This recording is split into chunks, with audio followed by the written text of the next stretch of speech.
Hey guys, what's going on? This is G for Light Dark Academy, and today we talk about photography. So we start these episodes about photography with the simplest question that many people always ask me. How can I choose my first camera? What is the best camera that I can buy? How do I need to pick between all the different kinds? A lot of people make a lot of complications about choosing the first camera and deciding what is best for them.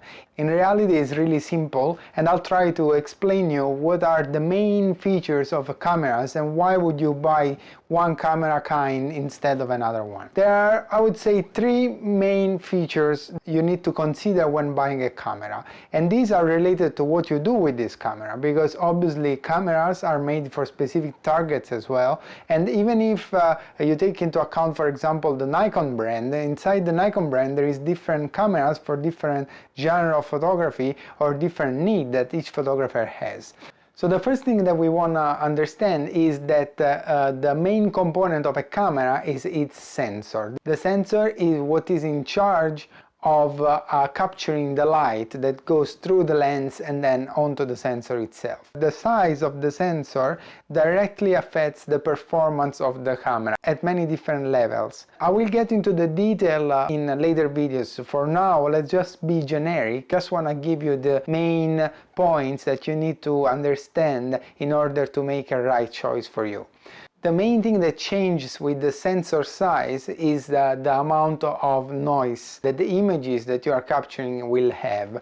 Now, the amount of noise is important, especially when there is low light.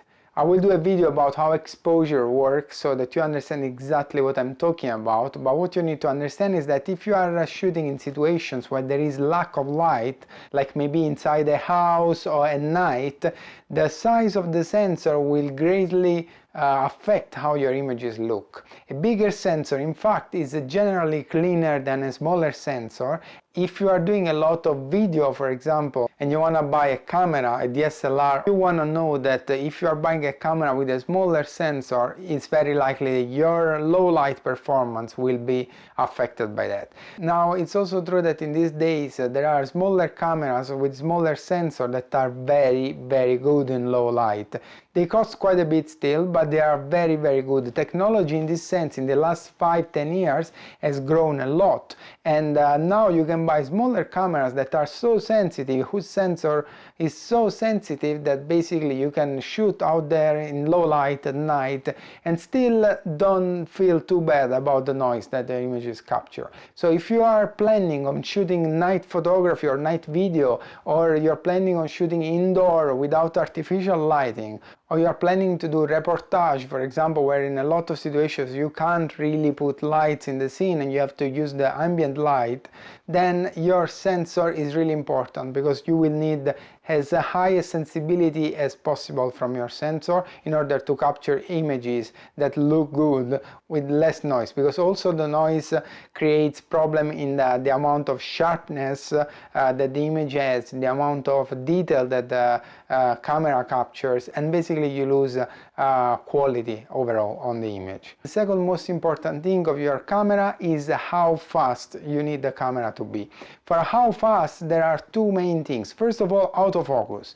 When you use a digital single lens reflex these days, or even a mirrorless camera, and if you don't understand the difference, don't worry, because I will explain this later, it's very likely that you will use autofocus. What the autofocus does is you point on a point in the viewfinder on the screen, and the camera automatically calculates the distance between the sensor and that point in space, and focuses at that distance. So it's automatic. In the past, autofocus lenses were rare and very expensive, and you had to focus manually at that distance. If I was at 50 meters away, then I would have had to manually focus at 50 meters with the ring on the lens. Today, autofocus is very, very important, and basically a lot of genre of photography rely on autofocus to be properly done. For example, sport photography. If you want to take sport photography, your autofocus needs to be fast. It needs to be able to focus continuously on that subject at any time during the action. So if you want to shoot a car, for example, it's coming towards the camera, which is one of the hardest motion to track for an autofocus system, you want that autofocus to be precise enough to always keep the car in focus, even though the distance between the car and the sensor is basically changing at every instant of time. So the autofocus needs to keep up. The other way the camera needs to be fast, which is basically the third point of this brief introduction of what are the main features of a camera, it's how fast you can start shooting, or how well you can customize the camera so that it works the way you want it to work. Now with the digital software, for example, a lot of artists customize their software in a really complicated way so that you can be as fast as possible. You can do common actions really quick, you can customize hotkeys. Now with a camera, you don't always have this flexibility. High-end cameras, more expensive camera, let you customize a lot of things, a lot of buttons on the camera, but most of them don't. And so this is more related to the genre of photography you want to do. If you are a sport shooter where the action changes constantly, or even a wildlife shooter where animals move fast and action change all of a sudden and you need to be ready to capture it, then you need a performing autofocus and a camera that is as fast with the autofocus as with your hands, so that lets you take the action, lets you take the picture as quick as possible. Now, as you can see, all these things, if you are just starting now and this is your first camera that you want to buy, are not really important, because maybe you don't even know what kind of photography you want to do. So you want an all-arounder that basically works more or less in any situation. And then at some point, maybe you will just decide in what you want to focus your photography. If you want to work on landscapes, if you want to work on wildlife, if you want to work on sport, on portraits, and all these things that basically require different set of gear, different set of lenses, and so forth and so on. So my advice for you is, if you are buying a camera now and you have no clue of what you're gonna do with this camera, just don't spend a lot on the body. You will see that in the years or in the months, maybe if you shoot a lot, the needs that you have will change, and you basically will find yourself in a position where you have maybe spent quite a bit of money on a body that maybe does not fit anymore your need. Even though I must say that the cameras that are today on the market are all extremely good. So whatever you buy today, unless it's really old, is definitely not a limit for your photography. I can shoot today with a 8-10 years old camera and still get good pictures. I have pictures with my first digital DSLR, which was actually a D70 Nikon that I bought something like 11-12 years ago, and the pictures still look good. I want to tell you a fourth point, even though I don't think this is really important today, and I'll explain you why. The fourth point is the resolution of the camera. The resolution today is so high, even on basic cameras, entry-level cameras, that you will never need more than that. A lot of people basically are just worried about how many megapixels the phone has, the camera has, whereas it's not really that important unless you start printing the pictures in very big formats, and then you need a lot of detail, and then you need a lot of megapixels as well. It's a no-brainer. You can't go wrong with today's camera. And I'll give you my advice about that. Just buy a used body that you can throw away if you want to, and you can make practice on. Don't spend money on new bodies. It's just a waste of money itself. What you need is understand how photography works. Then the principles are all the same with all the same cameras. You don't need to worry to have the latest body, because probably at the level you are at the moment, you don't even know what to do with the advanced features of customizing the autofocus, tracking, locking, for example, or all these kind of things. You need to understand how the camera works, and you need to take good pictures, and you can take good pictures with any camera at all. So I want to summarize this very quickly. Sensor size affects how the noise of your camera is in low light situations. Autofocus speed affects how fast the action is captured. And the camera customization, it's important to be able to capture the action as fast as the action happens. The resolution, it's basically how big your image are. And finally, there is the most important thing, your lenses. Now, this is a very important topic. People tend to focus a lot on the bodies that they buy, the camera bodies, and they cheap out on the lenses, which is the worst thing to do, but the thing that everybody does. And why is that? Because a lens costs generally a lot more than a camera body. Well, unless you buy professional camera bodies that can cost thousands of dollars. So why am I saying that? Your lenses are technologically advanced enough today to last 5-10 years. Of course, we don't know what's gonna happen in 10 years from now in photography. Things change really fast.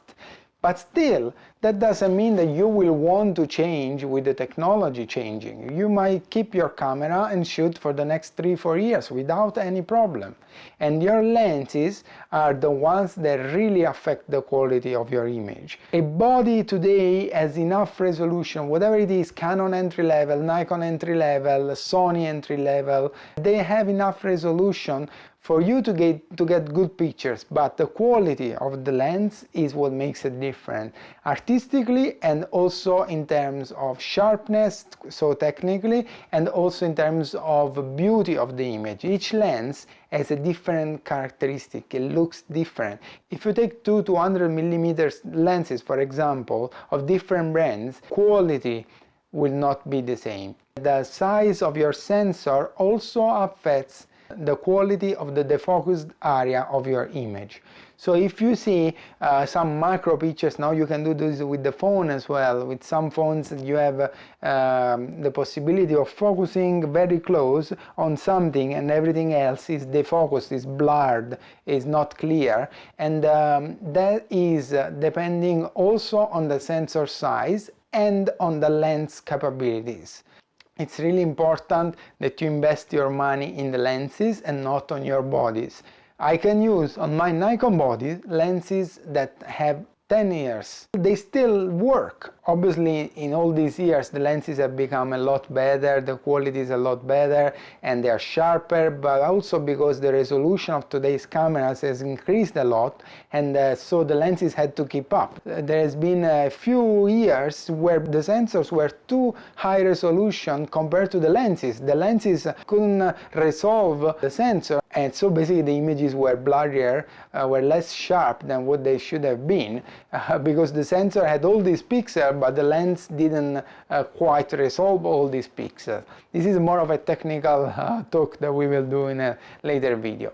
So my suggestions in today's market, I really like the new Sony cameras. They are not as cheap, but they are really good overall. And Alpha 6300 is a pretty good camera. Alpha 6600 is a really good camera. And then you can buy a Nikon D7100 or even a 5300 to start in Nikon. I'm not up to date with what is out there for Canon because I shoot Nikon and I'm following Sony moves right now. But I'm sure that even if you buy an entry-level Canon body, you will be absolutely fine.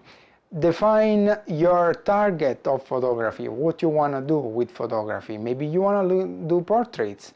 Now, this is a channel about visual effects and cinematography, but what might happen is that you want to improve your photography to improve your computer graphics. You will start experimenting with your photography. Even as a visual effects artist, maybe at some point you are interested in lighting and you want to see in real life what happens. And I will do tutorials about that, how to position the lights, how to manipulate the lights, how to modify the lights in this channel.